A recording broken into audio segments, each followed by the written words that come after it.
Hey everybody, in this video we're going to be talking about Stephen King's 2013 novel Joyland. We'll share points to look for when trying to identify first edition copies, as well as share some thoughts on the work itself. So Joyland was published in 2013. It was Stephen King's second paperback original from the Hardcase Crime imprint, the first one being The Colorado Kid, which was published in a mass market paperback size. Joyland, by comparison, was published in a trade paperback size, as was the third, and to this point, last or most recent Hardcase Crime Later, which was also a trade paperback. But anyway, the first edition of Joyland has a price on the back cover of $12.95. It was printed in something like 1 million plus copies, so very, very common. But like I've said before, that is not a commentary on the quality of the work, as it is a really good story. But anyway, on the copyright page, I'll look for the language First Hardcase Crime Edition, June 2013. It's the front cover, back cover. I believe that's about all there is to say about this one. Pretty common, definitely interesting, and well worth picking up. Compared to the first Hardcase Crime, Colorado Kid, Joyland is an absolute extravaganza and a complete and utter delight. So 2 years after the first edition, there was a hardcover illustrated edition of Joyland, also published, Hardcase Crime. This is just a bit bigger, more like your typical trade hardcover size. So considering the Hardcase Crime line in general, this would be considered oversized. It's very nice. It has, as per the subtitle, illustrated edition.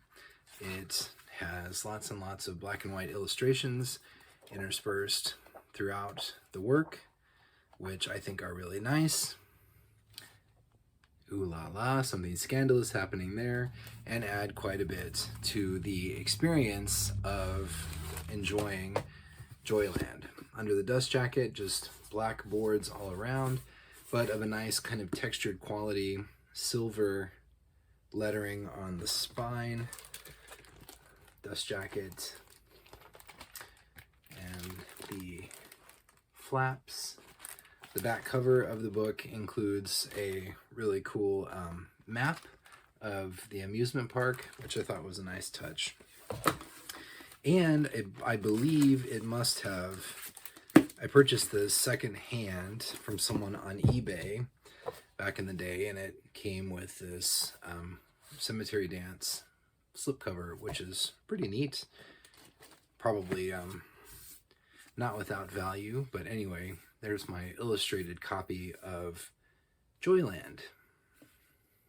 So as I mentioned in the first part of the video, compared to The Colorado Kid, which I had high hopes about, but was profoundly disappointed in when it first came out, and I'm still profoundly disappointed in today, Joyland, I had some trepidation because of The Colorado Kid, but it is truly an exceptional, kind of short-ish.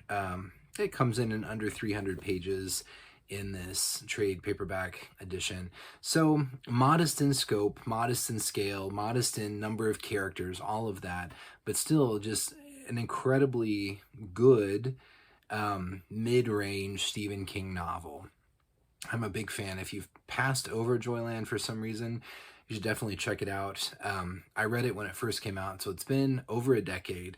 But what I remember is sort of a bittersweet coming-of-age aspects. Almost kind of reminded me of Summer of 42, which is maybe a kind of a bizarre leap to take, but that sort of young man growing up, falling in love, all the ups and downs and emotions that come with that. Of course, it is set, at least in part, in an amusement park, which is like, you know, an amazing, I can't remember, I mean, in Talisman, there was sort of an amusement park, but Joyland is like, I think, the first Stephen King novel that really dives in to the whole amusement park setting, which is kind of amazing because it's so ripe for horror and for creepy and mysterious goings on. Joyland features a very, very evocative amusement park setting.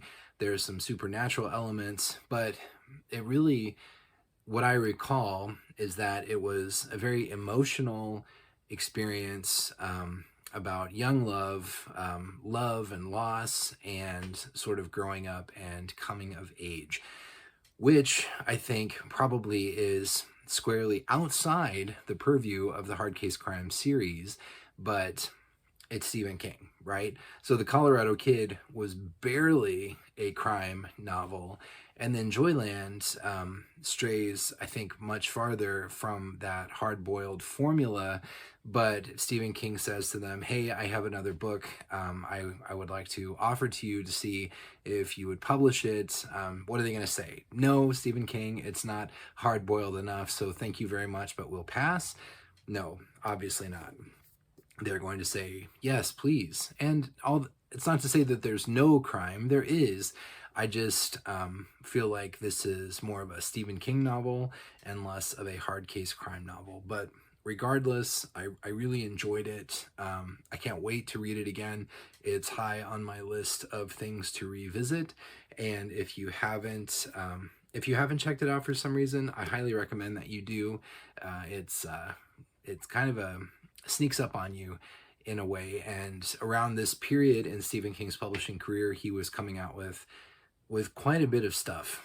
And so Joyland is just one of those that would be really easy to just lose in the shuffle, because a few months after this, there was something else. A few months after that, there was something else. I think the one that came right after Joyland may have been right between like the big, there's 11/22/63, and then The Wind Through the Keyhole, which was also kind of a big deal, and then Joyland, and then almost just a few months later, there was Dr. Sleep, which of course was a big deal, and Joyland may have just gotten kind of pushed to the side, which is a shame because it's a great one and it's well worth reading. But anyway, I think that's all there is to say about Joyland. I appreciate you watching, your viewership. If you have any deep thoughts about Joyland, please leave them in the comments.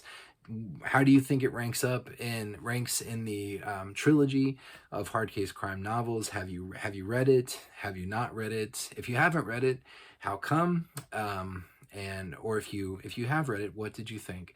I'd like to know what you have to say about that. So put your thoughts in the comments. And gosh, until next time, take care of yourselves, and I will talk to you later. Bye.